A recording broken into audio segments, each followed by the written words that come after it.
Ngayong araw no ay meron tayong mga rice hull dito na kinuha no doon sa may gilingan sa rice mill. So meron tayong mga karton dito.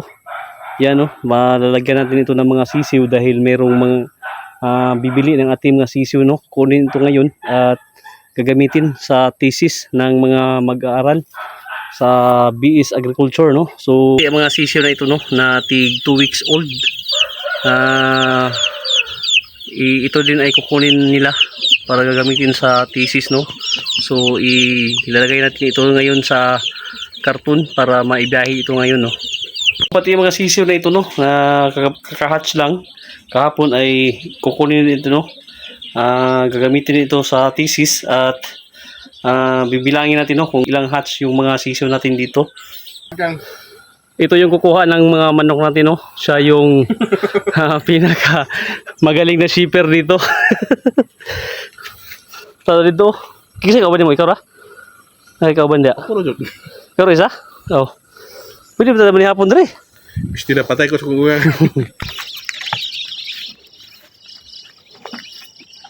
So ito na no, ginabihan tayo sa pagpacking ng ating mga manok. So ito yung mga manok na dadalhin ngayon patungong Tampilisan.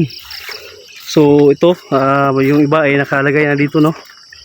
So ito yung tig 1 month old natin.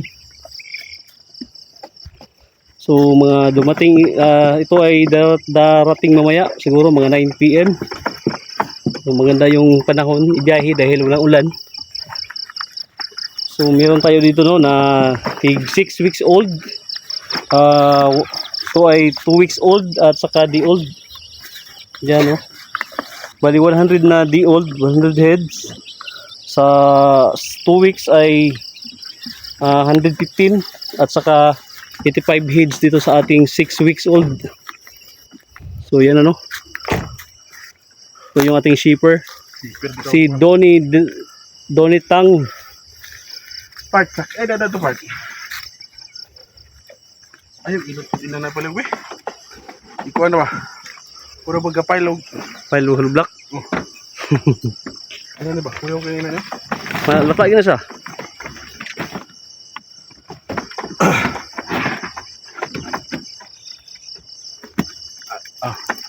Ibangan to sa karton wala pa no. Wala pa to? Ang bangagan. Tago dyan. Sige, buhato natin eh. Ang mayo ano, dagan natin kung Christmas. Suwarta pero hago pod. May pay maguan.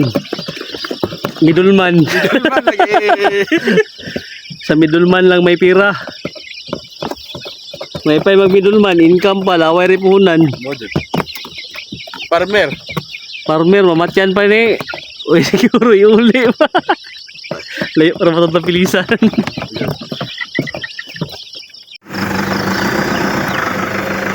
So ayan ano, tapos na i-load yung ating mga manok.